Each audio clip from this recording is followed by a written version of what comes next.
Buenos días, hermanos, hermanas. Aprovechamos también, como cada domingo, que el Señor nos da la oportunidad de predicar su palabra, de saludar también a quienes nos están viendo a través de nuestra página en internet, en www.iglesiacristianalaserena.cl. Y queremos el día de hoy, ¿no es cierto?, también bendecir la vida de aquellos que están detrás de la pantalla, podríamos decir,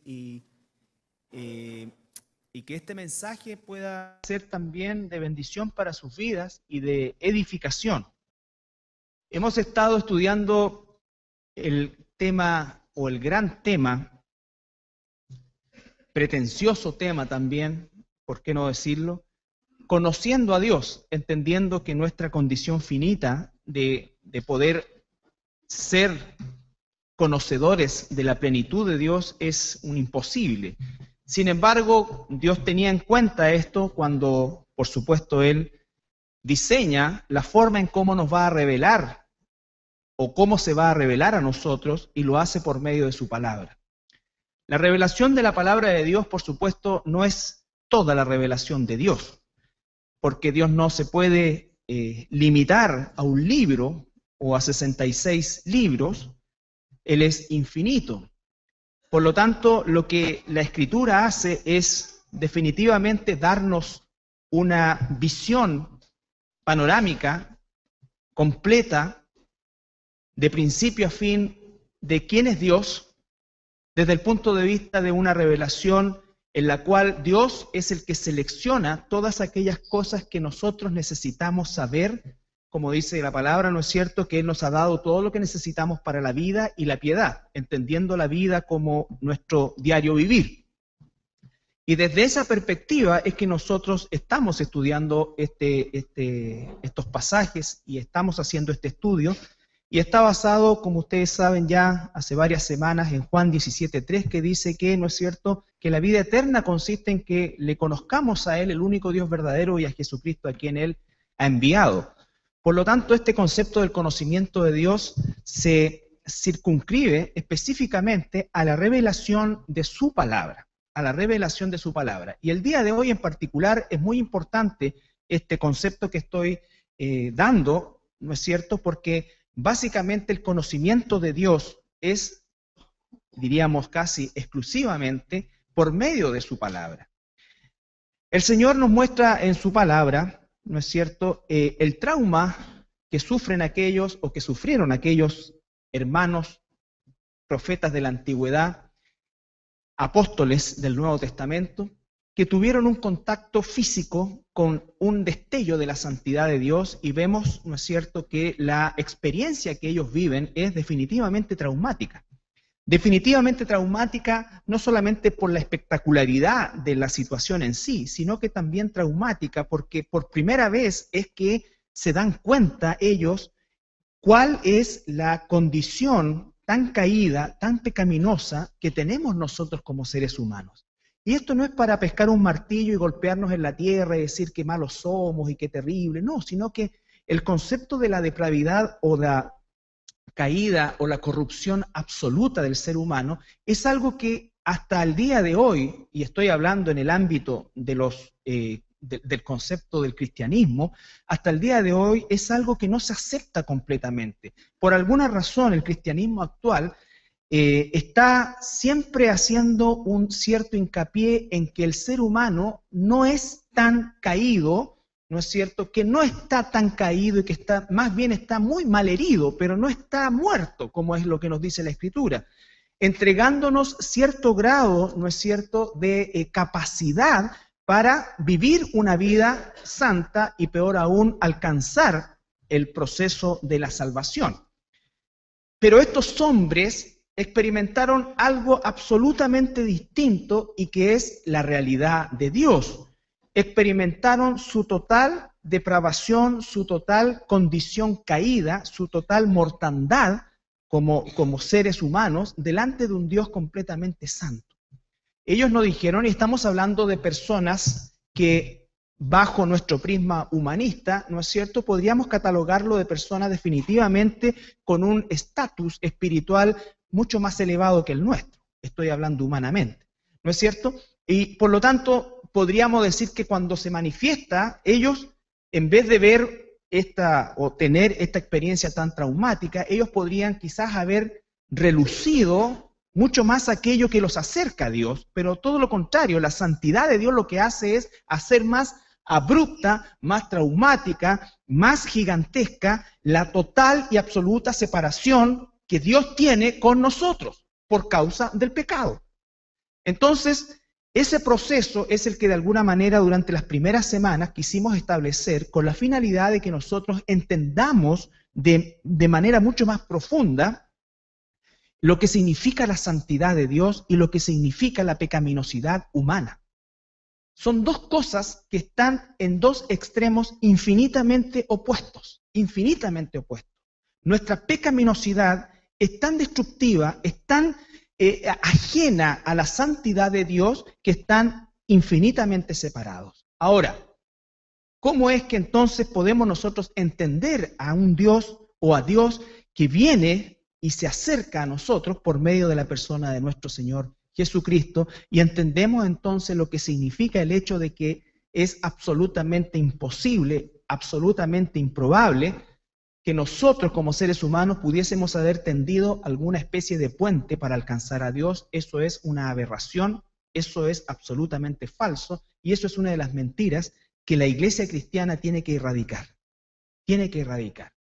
No estoy hablando del sistema católico romano que establece indeterminada cantidad de posibles puentes para alcanzar, para ser oído y todo esto que nosotros sabemos que es una fábula absoluta y que no proviene ni siquiera de la palabra de Dios, de la mente de Satanás, por supuesto, pero no tiene nada que ver con lo que estoy hablando en relación a que el cristianismo de alguna manera se está diluyendo y está haciendo ver al ser humano como teniendo una posibilidad en sí mismo de alcanzar a esta santidad infinita que es Dios.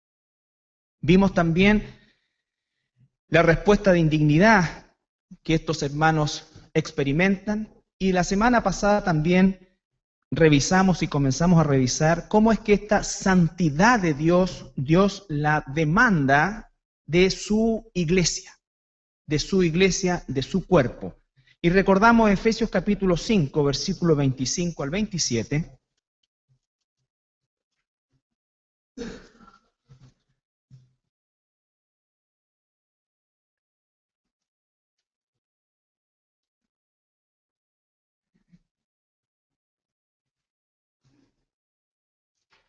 Recuerde que siempre que uno de los síntomas más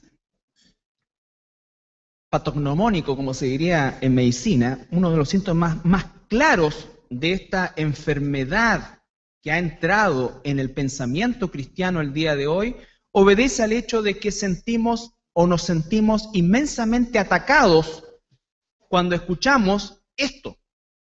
Cuando escuchamos esto. Porque nos miramos a nosotros mismos y tenemos un juicio muy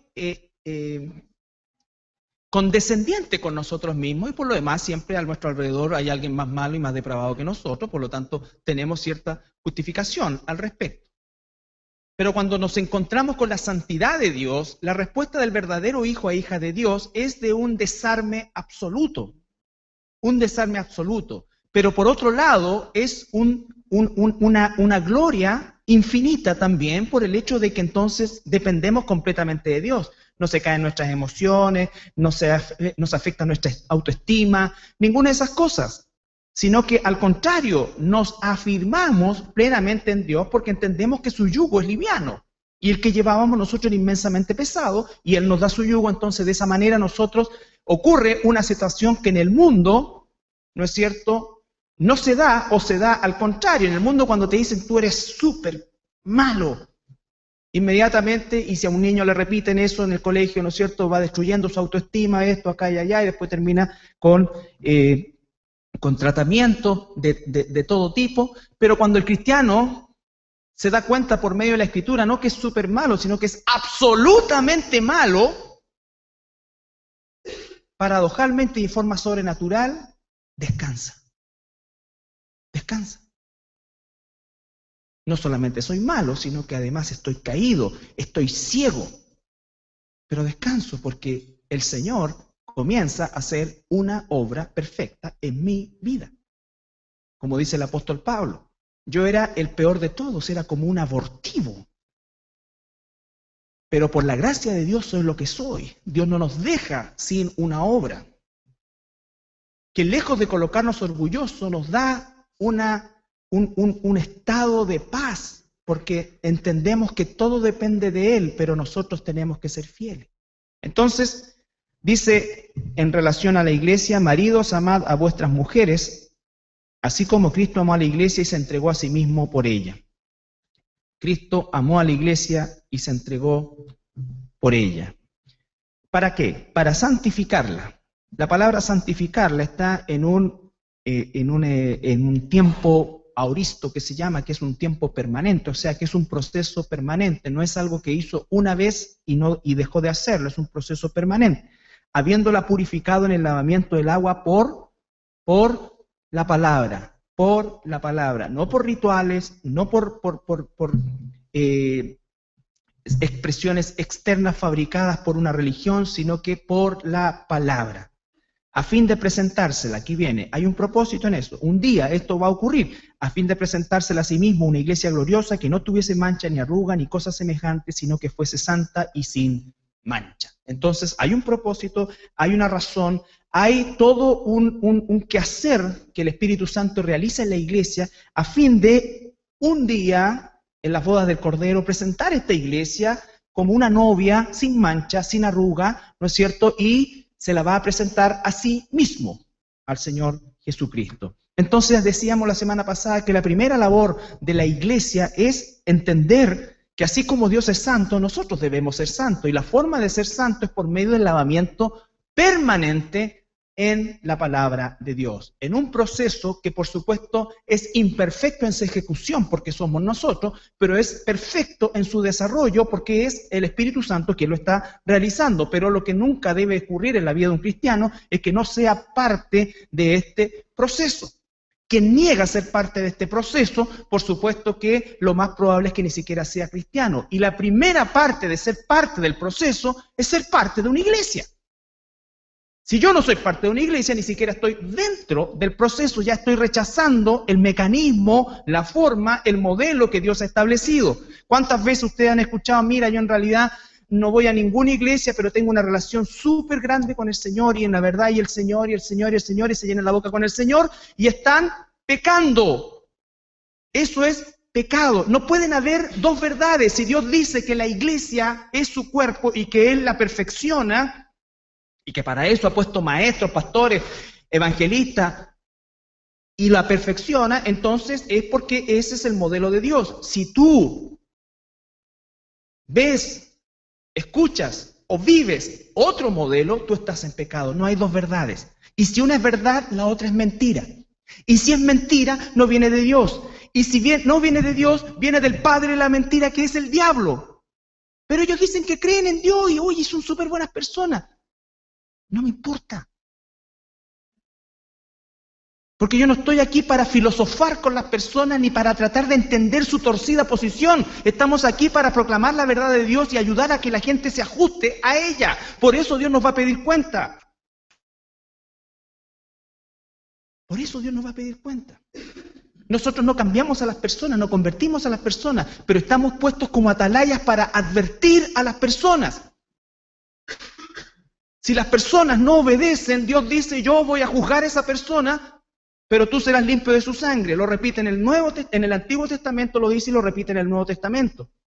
Nosotros debemos tener una condición de atalaya. Nosotros no debemos hacer, bueno, es cuestión de ellos, nomás nunca les he dicho nada, total, ellos tienen su propia cosa y yo no me meto con ellos. No, yo tengo una responsabilidad de en amor, con buenas palabras, como tú quieras entregarlo en tu propia humanidad, pero tienes que decirlo.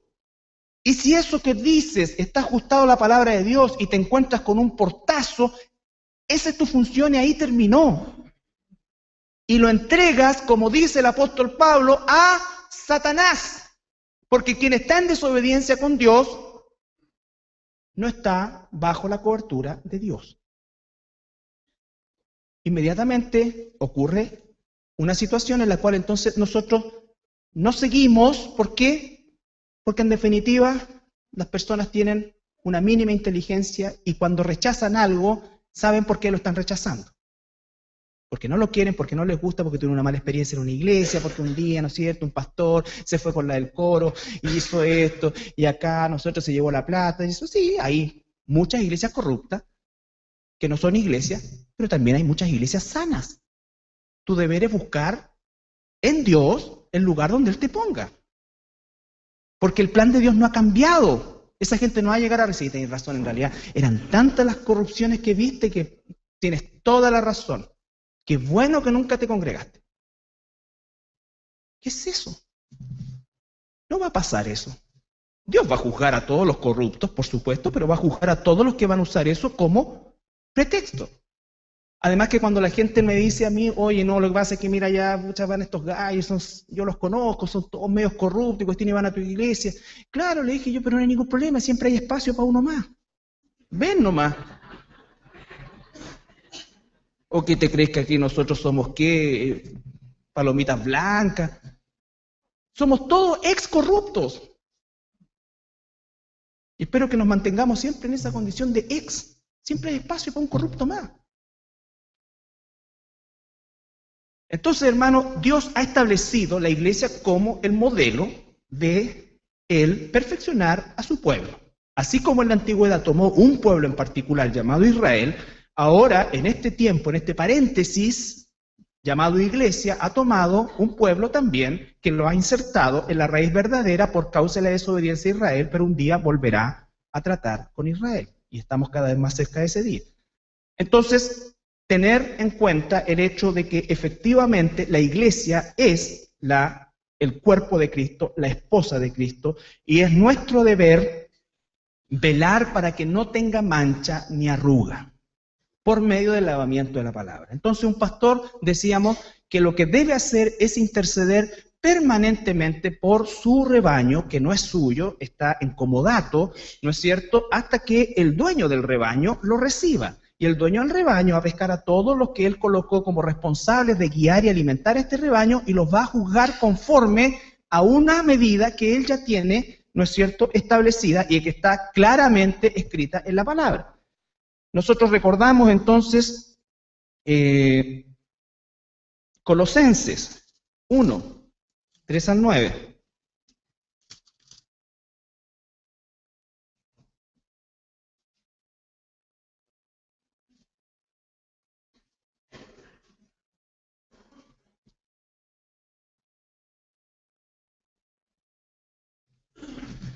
Colosenses 1, 3 al 9.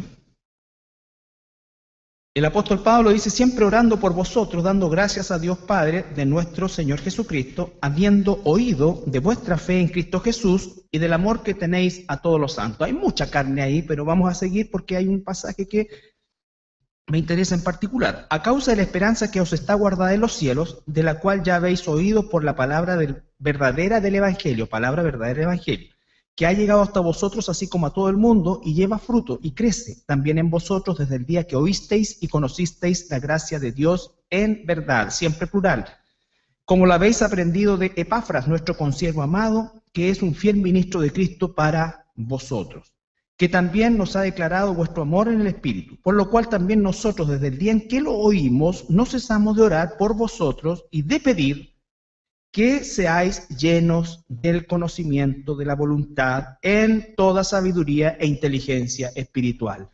Esa es la oración del liderazgo, esa debe ser la oración de un pastor por su iglesia, por la iglesia donde está puesto como pastor. Que la hermandad, ¿no es cierto?, pueda crecer, ser llena de conocimiento de qué cosa, de la voluntad en toda sabiduría e inteligencia espiritual, ¿ya? Hay un libro que se llama Inteligencia Emocional, que salió hace muchos años, ¿no es cierto? Pero la verdad es que nosotros lo que necesitamos es inteligencia espiritual. Y esa inteligencia espiritual es de carácter sobrenatural, viene solamente por la presencia y el trabajo y la obra del Espíritu Santo en nosotros. Si tenemos una inteligencia espiritual, tendremos una inteligencia emocional y también tendremos una inteligencia intelectual para poder, en definitiva, discernir todo aquello que no viene de Dios. Entonces, ¿cuál es la segunda instancia más importante que nosotros debemos cuidar y guardar en relación a lo que es una iglesia sin mancha, sin arruga, para que un día se presente delante de nuestro Señor Jesucristo y esté completamente lavada por la palabra? La segunda tiene, por supuesto, su relación directa con todo lo que hemos estado hablando, porque la predicación de la palabra de Dios no tiene otro tema que no sea lo que es la santidad, lo que es la búsqueda de Dios, lo que es, en definitiva, el conocer a Dios. Y lo segundo está en Hechos capítulo 20, versículo 25 al 33. ¿Cómo es que nosotros, y este tema nos va a llevar este domingo y el próximo, cómo es que nosotros, entonces ahora, entendiendo que nuestros líderes deben estar orando por nosotros para que crezcamos en el conocimiento de Dios? Hechos capítulo 20, versículos 25 al 33. El apóstol Pablo se encuentra en la playa de Mileto y está ya por despedirse, y es un capítulo bastante extenso, pero hay una parte que es fundamental de este discurso que Pablo da a estos hermanos, y les dice, por tanto, versículo 25, y ahora he aquí, yo sé que ninguno de vosotros, entre quienes he pasado predicando el reino de Dios, verá más mi rostro. ¿Qué pasó haciendo Pablo ahí? Predicando el reino de Dios. Por tanto, yo os protesto en el día de hoy, que estoy limpio de la sangre de todos, porque no he rehuido anunciaros todo el consejo de Dios. Por tanto, mirad por vosotros y por todo el rebaño en que el Espíritu Santo os ha puesto por obispos, para apacentar la iglesia del Señor, la cual Él ganó por su propia sangre. Es su iglesia, Él la ganó por su propia sangre, y el Espíritu Santo nos ha puesto a nosotros para cuidar ese rebaño. Por lo tanto, cuán importante es la labor del pastor, de los líderes, y la responsabilidad de todos nosotros. Porque yo sé que después de mi partida entrarán en medio de vosotros lobos rapaces que no perdonarán al rebaño. Y de vosotros mismos se levantarán hombres que hablen cosas perversas para arrastrar tras sí a los discípulos. Por tanto, velad, acordándoos que por 3 años de noche y de día no he cesado de amonestaros con lágrimas a cada uno. Y ahora, hermano, os encomiendo a Dios y, otra vez, a la palabra de su gracia, que tiene poder para sobreedificaros y para daros herencias con todos los santificados. No he rehuido, dice el apóstol Pablo, predicar todo el consejo de Dios. ¿Por qué enseñamos la elección? Que aunque es un tema que a muchos les ha causado un trauma, es porque está en la Biblia y porque la Biblia está llena de la elección de Dios. ¿Entendemos toda la elección? Claro que no, pero yo no puedo decir como pastor, ¿sabes qué? En esto me voy a meter la pata en los caballos y no, mejor sigamos nomás con lo superficial, Dios te ama. Y que sí, es cierto que nos ama. Porque es que estudiamos las cosas que estudiamos. No porque queremos necesariamente tener un conocimiento intelectual. Eso viene también como parte de este proceso, pero lo más importante es siempre ver las circunstancias a la luz de la palabra de Dios. Y no podemos rehuir todo el consejo de Dios. Si hablamos solamente del amor de Dios y nosotros no hablamos del juicio de Dios, sino hablamos de la ira de Dios, sino hablamos del infierno que Dios ha preparado para el diablo y sus ángeles, y donde irán todos aquellos que rechacen la gracia de Dios, entonces no estamos enseñando todo el consejo de Dios. Y si no estamos enseñando todo el consejo de Dios, estamos, escúchame bien, en pecado. Oye, pero si siempre yo he leído la Biblia, sí, siempre has enseñado la Biblia, siempre he predicado la Biblia, sí, pero tus predicaciones han sido sesgadas. Porque lo que el pueblo de Dios necesita, primero que nada, para escuchar la voz de su pastor, es arrepentimiento, llamado al arrepentimiento. Y segundo, para la santificación, otra vez llamado a arrepentimiento, una y otra vez. ¿Cuántos ¿Cuántos de nosotros, yo mismo podría decir hoy día, estoy cero problema, cero pecado, puedo morirme en paz? Eso no va a pasar. Por lo tanto, seguimos arrepintiéndonos. ¿Y quién nos guía al arrepentimiento? Es el Espíritu Santo. El Espíritu Santo. Nos arrepentimos una vez para salvación, escuchamos la voz del pastor, pero seguimos arrepintiéndonos todos los días. Entonces el proceso de arrepentimiento es la clave del Evangelio. Si estamos en un cuerpo y en una naturaleza caída, somos extranjeros y peregrinos en este mundo. Vamos hacia nuestra patria celestial. Todos estos conceptos son fundamentales para entender la transitoriedad de la vida y la necesidad de tener una concepción mucho más divina de lo que hacemos y no solamente terrenal. La palabra dice claramente, el apóstol Pablo no ha rehuido todo el consejo de Dios. Si tú analizas la enseñanza del apóstol Pablo, vas a ver que es una enseñanza que está marcada por la doctrina. ¿Por qué? Porque el propósito de Pablo es que la iglesia se presente sin mancha y sin arruga. Y para eso enseña una y otra vez acerca del arrepentimiento, tal como lo hizo el Señor Jesucristo. Entonces él dice que debemos, versículo 28, 27, porque no he rehuido anunciaros todo el consejo de Dios. Primero, todo el consejo de Dios. Entonces Pablo puede decir, yo estoy limpio de la vida de ustedes, porque ustedes si están aquí es porque han escuchado todo el consejo de Dios, es porque saben que hay un cielo, porque saben que hay un infierno, porque saben que hay una verdad, porque saben que hay mentira. Y porque saben que Dios no tiene medias tintas. Dios o va a salvar a alguien o va a condenar a alguien. No va a quedar ningún alma humana, va a quedar en una interfase de la nada. O está con Dios y va camino al cielo, o está con Satanás y va camino al infierno.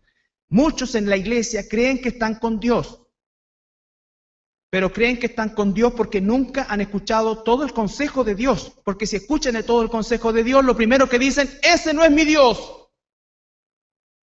Porque mi Dios me ama. Mi Dios quiere lo mejor para mí. Mi Dios tiene proyectos grandes para mí. Dios tiene para mí prosperidad material. Dios tiene para mí todo. Y está diciendo una verdad. Pero si esa verdad no es completa, pasa a ser una mentira. Porque ese Dios no es el Dios de la Biblia. Entonces la gente dice, sí, pero es que en realidad yo trato de como darle énfasis a esto. ¿Quién te dijo eso?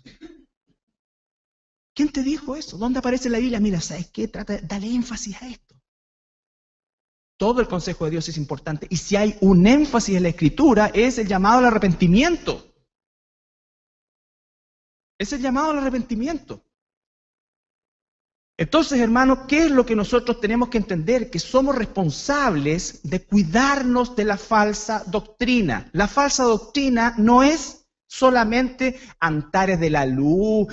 No, la falsa doctrina dice se levantarán de nosotros mismos. Y créanme que en 25 años he visto levantarse de esta iglesia falsos profetas, falsos maestros y gente que proclama mentiras. Y que muchos de ustedes todavía lo invitan a los cumpleaños. Porque no pueden separar las cosas, porque es tal su nivel de emocionalidad que no pueden separar las cosas. Porque creen que alguien, yo puedo ser recontra amigo del diablo en esta área, pero esta otra no la tocamos. ¿Qué es eso? Cuando la Biblia, lo vamos a ver la próxima semana, dice, apártate de los tales. Escúchame, apártate de los tales. Pero ¿cómo si pudimos ser amigos tantos años? No sé, yo estoy aquí para decirte todo el consejo de Dios. El problema es tuyo. El problema es tuyo. Pero cada vez tú tienes que ir entendiendo que el camino es estrecho. He tenido dolores en estos 20 y tantos años en mi vida porque me he tenido que separar de gente a la cual amaba.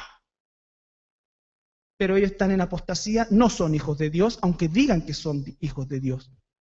Aunque digan que creen en Dios, porque mi norma de conducta, mi esquema para determinar qué es de Dios y qué no es de Dios, no es esto, menos esto, es esto. Y si esto dice que si otro viene con otra doctrina, no lo reciban, eso tengo que hacer. Aunque me gane el desprecio de mucha gente, que ya me lo he ganado.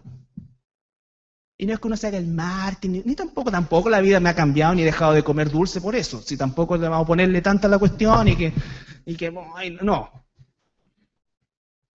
Porque si Dios con nosotros, ¿quién contra nosotros? Pero va a pasar, pasa y seguirá pasando. Pero yo no puedo entender esos dobleces. No puedo entender esos dobleces, ni siquiera sin ser cristiano. O sea, no puedo entender esa diplomacia, entre comillas. No se trata de que lo escupáis cuando lo veas, ni le hagáis una zancadilla, ni le peguéis un topón, no. Hasta lo puedes saludar, claro. Pero ya cuando te empiezas a relacionar, las cosas cambian. Las cosas cambian. Entonces dice el Señor, ¿por qué? Porque la iglesia tiene que ser sin mancha ni arruga. Lo que me importa a mí es la salud de la iglesia.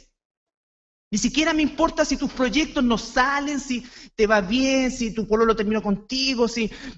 No, nada de eso me interesa. Lo que me interesa es que tú conozcas a Dios, porque ¿sabes qué? Si tú conoces a Dios, tu vida se va a alinear. Tu vida se va a alinear. Si tú no conoces a Dios, lo que hagas va a estar en pecado. Aunque te salgan bien las cosas. Porque el parámetro de que Dios está con nosotros no es que nos salen bien las cosas. El parámetro es mucho más amplio que eso. Mucho más amplio que eso. Y si fuera ese el parámetro, todos los escritores del Nuevo y del Antiguo Testamento están fuera de foco. Porque todos terminaron, el grueso terminó sin cabeza. La santidad de la iglesia es una cosa del liderazgo, es una cosa de todos nosotros, es una cosa, es una prioridad. Pablo dice, yo sé que después de mi salida se van a meter lobos. La próxima semana vamos a ver más en detalle eso. Hoy día estamos entendiendo que hay una verdad que es de Dios y hay una mentira que es del diablo. Y la mentira viene y tiene su origen en Satanás. Juan 8, 43 al 45.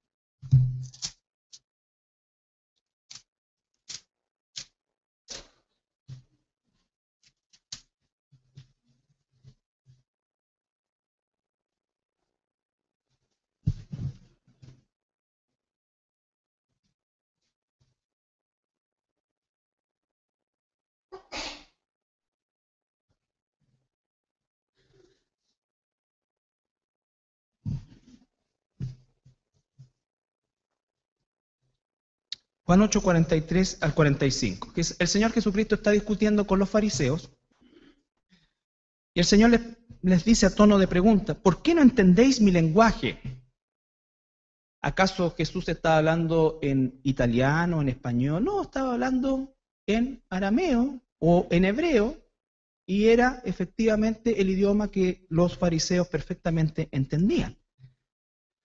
¿Por qué no podéis escuchar mi palabra? ¿Por qué no pueden escuchar mi palabra? ¿Por qué no entienden el lenguaje? ¿Acaso los fariseos tenían problemas intelectuales? Seguro que no, porque eran eruditos. Y eruditos no en el Corán, en la Torá, en la palabra de Dios. Pero habían llegado a torcer a tal punto la palabra que el Señor les dice, vosotros sois de vuestro padre el diablo. Escucha las palabras de Jesús. ¿Tú crees que Jesús le dijo, ustedes son de vuestro padre el diablo? ¿Así les dijo? ¿Le habrá dicho así? Vosotros sois de vuestro padre el diablo, con angustia, con dolor, como tratando de remecerlos. Esa no es una expresión, por eso la gente tiene en la cabeza la imagen, por eso son tan malditas las imágenes y malas de Jesús, porque lo pintan así como casi como con cara de nada, sin ninguna expresión, así la cara así, y casi afeminado. Y eso es una figura de la Edad Media. Jesús, Jesús hablaba con pasión. Vosotros sois de vuestro padre el diablo, con angustia. Y los deseos de vuestro padre queréis hacer. Él ha sido homicida desde el principio y no ha permanecido en la verdad, porque no hay verdad en él. No hay verdad en él. Cuando habla mentira, de lo suyo habla, porque es mentiroso y padre de mentira. Y a mí, porque digo la verdad, no me creéis. Esa es la paradoja de la vida. Que cuando la gente escucha la verdad no la cree, pero sí puede escuchar la mentira y la cree. La cree. ¿Es por qué? Porque somos malos. Porque la única forma de escuchar la verdad es que el Señor Jesucristo, por medio del Espíritu Santo, haya cambiado mi mente, haya entrado en mi vida. De otra manera, estoy exactamente en la misma condición. Entonces, padre de la mentira. Una mentira y cómo Satanás opera, recuerden ustedes, 2 Corintios 11, 2 Corintios 11, 13 al 15.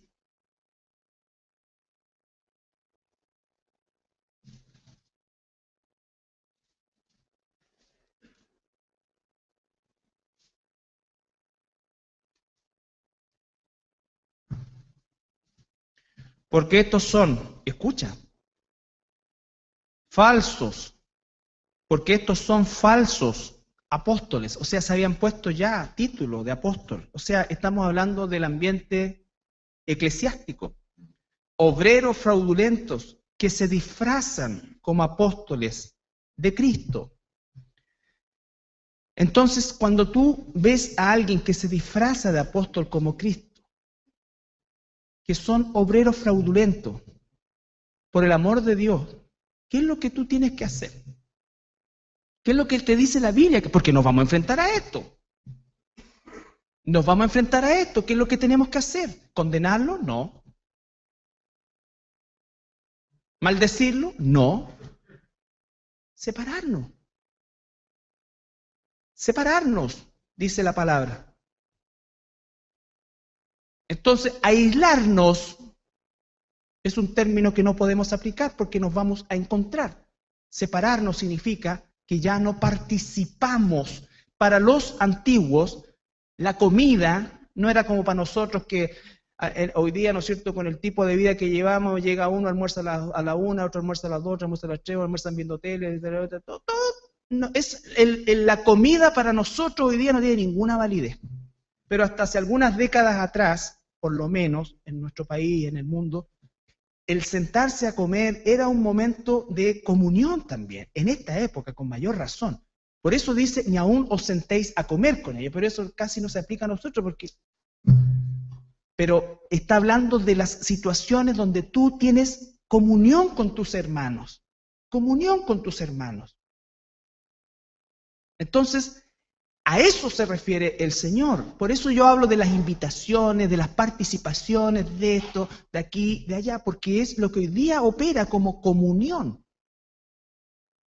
Como comunión. Entonces nosotros tenemos que tener y ser bíblicos al respecto. Nada más.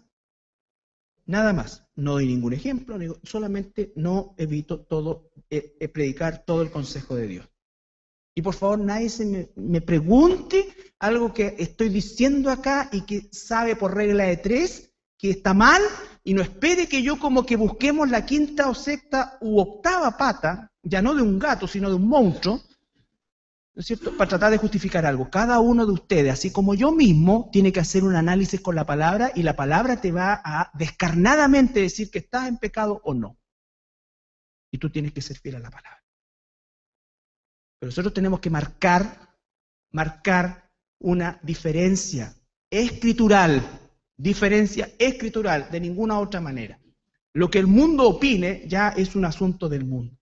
Menos en el tiempo que vivimos hoy día, donde la reina tolerancia es supuestamente, ¿no es cierto?, lo que marca, no supuestamente, lo que marca este tiempo. Dice, obreros fraudulentos, y no es maravilla, versículo 14, porque el mismo Satanás se disfraza como ángel de luz. Así que no es extraño si también sus ministros se disfrazan como ministros de justicia, cuyo fin será conforme a sus obras. Dime, ¿esta gente habla de Dios? Claro que habla de Dios. ¿Usa la Biblia? Claro que usa la Biblia. Pero no usa todo el consejo de Dios y tuerce la Escritura. En Corintios también,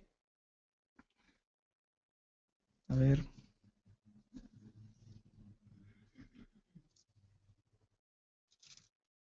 no.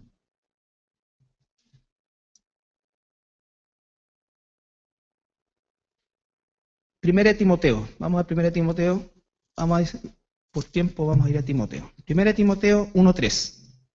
Vamos a hacer un recorrido rápido por segunda Timoteo y la carta de Tito, poniendo énfasis solamente en el aspecto de la doctrina.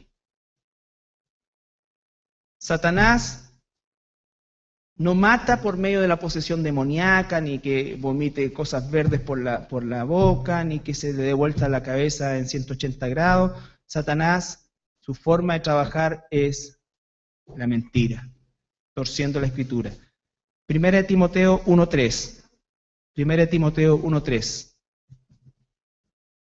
Como te rogué que te quedases en Éfeso cuando fui a Macedonia, para que mandases a algunos que no enseñan diferente doctrina. Primera de Timoteo 4:1.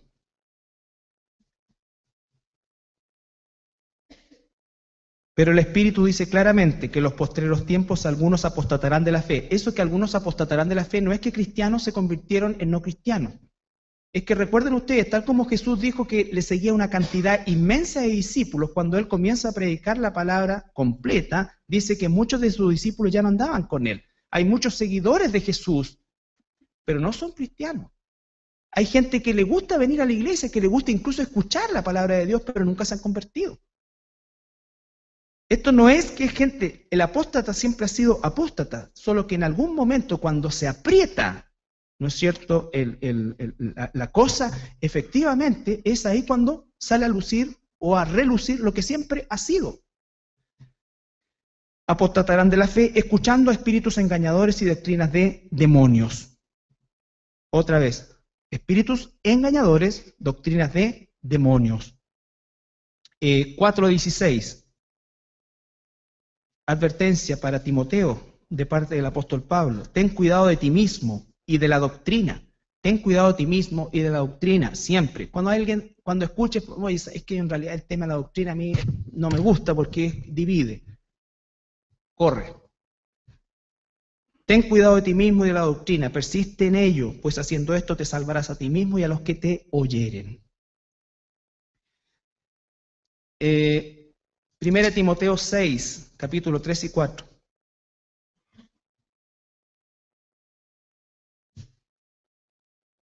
Primera Timoteo 6, 3 y 4.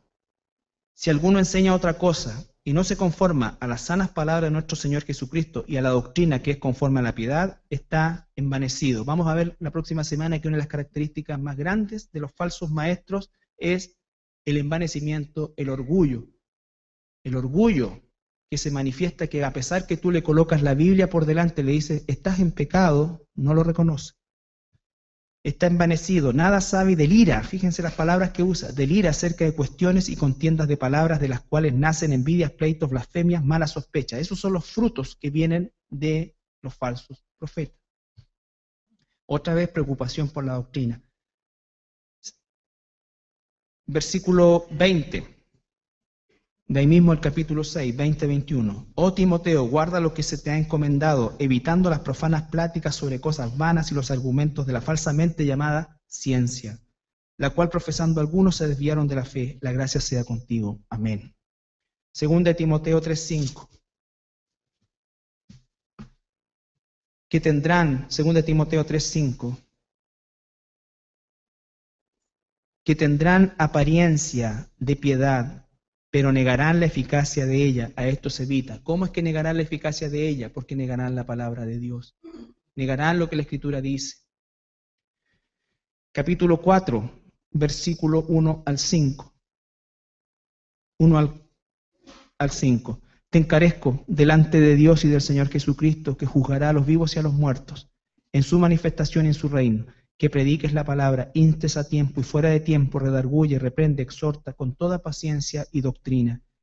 Porque vendrá tiempo cuando no sufrirán la sana doctrina, sino que teniendo comezón de oír, se amontonarán maestros conforme a sus propias concupiscencias, y apartarán de la verdad el oído, y se volverán a las fábulas. Pero tú sé sobrio en todo, soporta las aflicciones, a sobra de evangelista, cumple tu ministerio. Soporta las aflicciones, cumple tu ministerio. Tito, capítulo 2, versículo 1.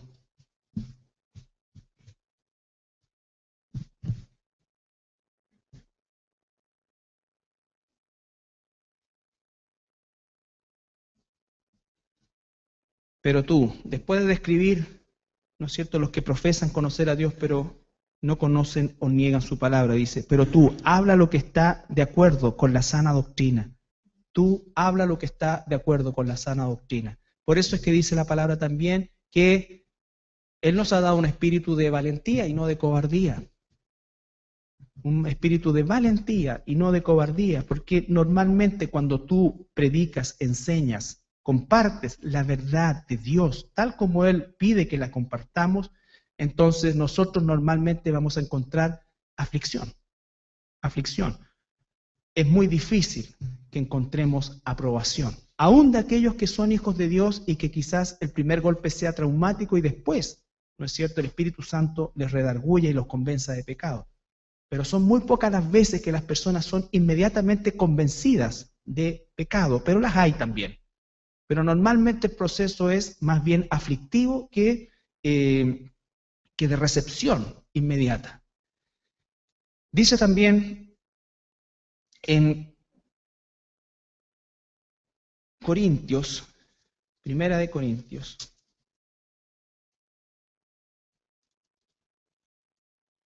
a ver si no me acuerdo. Perdón, Segunda de Corintios. Es Segunda de Corintios.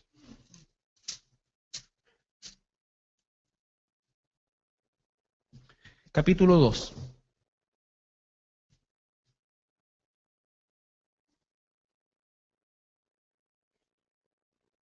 Segunda de Corintios capítulo 2, versículo 14 al 17. Mas a Dios gracias, el cual nos lleva siempre en triunfo en Cristo Jesús, y por medio de nosotros manifiesta en todo lugar el olor de su conocimiento. Conocimiento. Porque para Dios somos grato olor de Cristo, en los que se salvan. Las ovejas oyen su voz, es la misma palabra, es el mismo olor, pero a algunos les va a provocar aceptación y salvación, y a otros lo que viene a continuación, dice, olor de Cristo que es a los que se salvan, y en los que se pierden, a estos ciertamente olor de muerte para muerte, y a aquellos olor de vida para vida. Y para estas cosas, ¿quién es suficiente? Pues no somos como muchos, escuchen aquí, no somos como, desgraciadamente, muchos. Ya en el tiempo del apóstol Pablo la falsa doctrina estaba transitando, y cuando digo falsa doctrina no me estoy refiriendo necesariamente a las herejías que se empezaron a introducir también desde este momento, pero se está refiriendo principalmente al concepto de no predicar todo el consejo de Dios. Pues no somos como muchos que medran. La palabra medran, que la estudié también, ¿no es cierto?, significa disminuir, disimular, opacar algo, que no se note. Entonces lo que hacen es disminuir, opacar el Evangelio, o diríamos el día de hoy, diluir, ¿no es cierto?, echarle mucha agua, ¿para qué? Falsificando la palabra de Dios. Dios dice falsificando la palabra de Dios, sino que con sinceridad, como de parte de Dios y delante de Dios, hablamos en Cristo. Todas aquellas enseñanzas, pastores, líderes, maestros, que por querer agradar a la gente, o por querer que la gente no se sienta mal, o por querer que la gente no sienta el trauma de la condición en que se encuentra, es decir, no procurando hacer lo que tiene que hacer, sino que procurando salir bien parado de este discurso frente a la gente. ¿Qué es lo que hace? Medran el Evangelio. Entonces solamente hablamos del amor, porque ¿quién va a rechazar el amor? ¿Quién rechaza el amor? ¿Quién rechaza a un Dios que quiere lo mejor para tu vida? ¿Quién rechaza a un Dios que tiene grandes planes para tu vida? ¿Quién rechaza a un Dios que te perdona?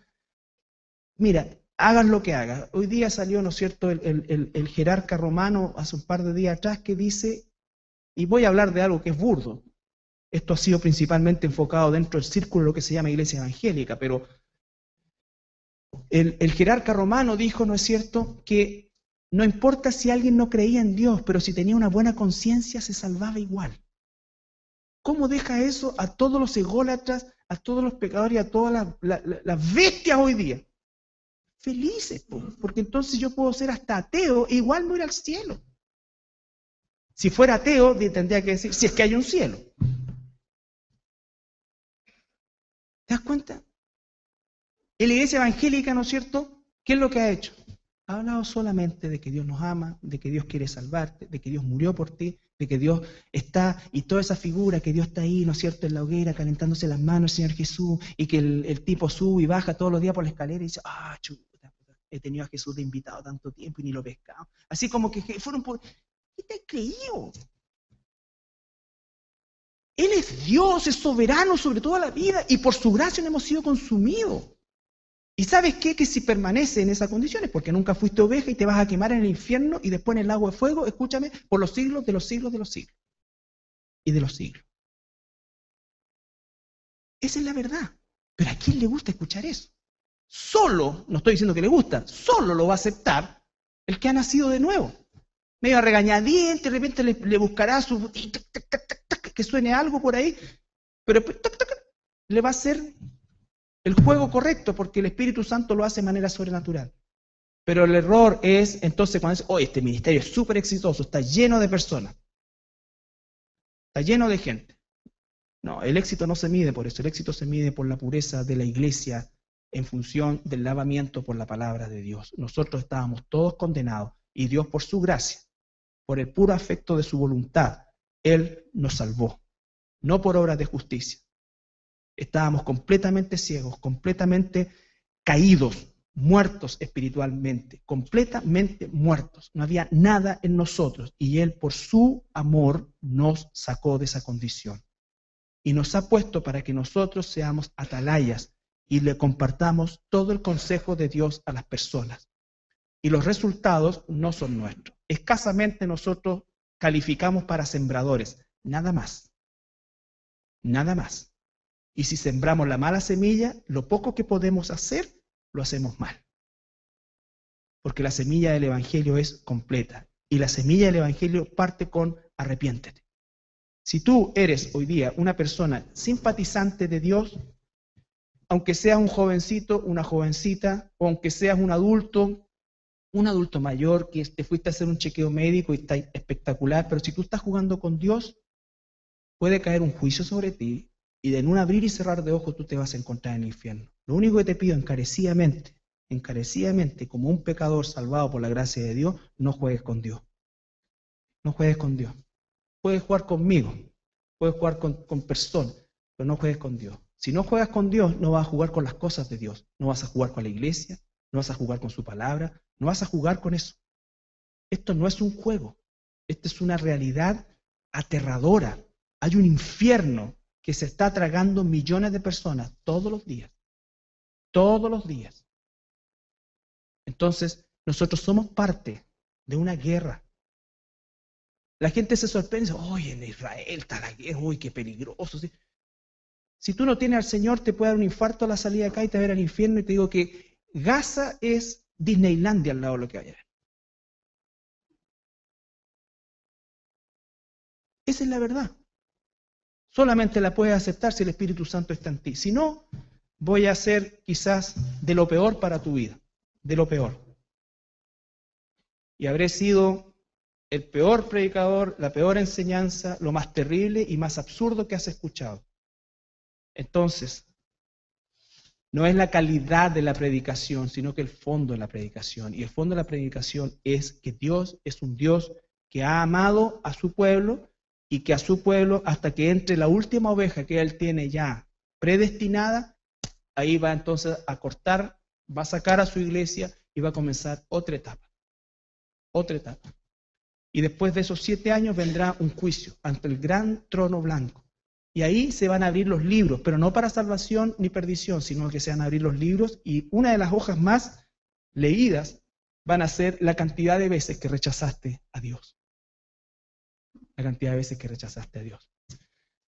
Hermanos, hermanas, el deseo de mi corazón humildemente es que todos los que estamos acá seamos hijos de Dios. Es una aspiración muy ambiciosa, pero tengo fe que así sea. Y la forma en que puedo decirte que es así es el hecho de que tú permaneces aquí, pero no es solamente la permanencia. Tiene que haber cambios en tu vida. Tiene que haber cambio en tu vida, porque no vamos al cielo por asistencia, aunque la asistencia es parte de nuestra transformación. Ya es un paso, pero no es el todo. El todo es que realmente se produzcan los cambios que Dios quiere realmente en tu vida. Que el temor de Dios sea algo que comience realmente a gobernar tu vida. Que hagas todas tus labores que Dios te ha permitido hacer, estudios, trabajo, familia, todo, pero que todo lo hagas para la gloria de Dios. Y la única forma de saber que estamos haciendo para la gloria de Dios es si se ajusta a su palabra. Nada más, nada menos. No quitamos, no agregamos. La palabra es suficiente y perfecta. ¿Nos ponemos de pie para orar?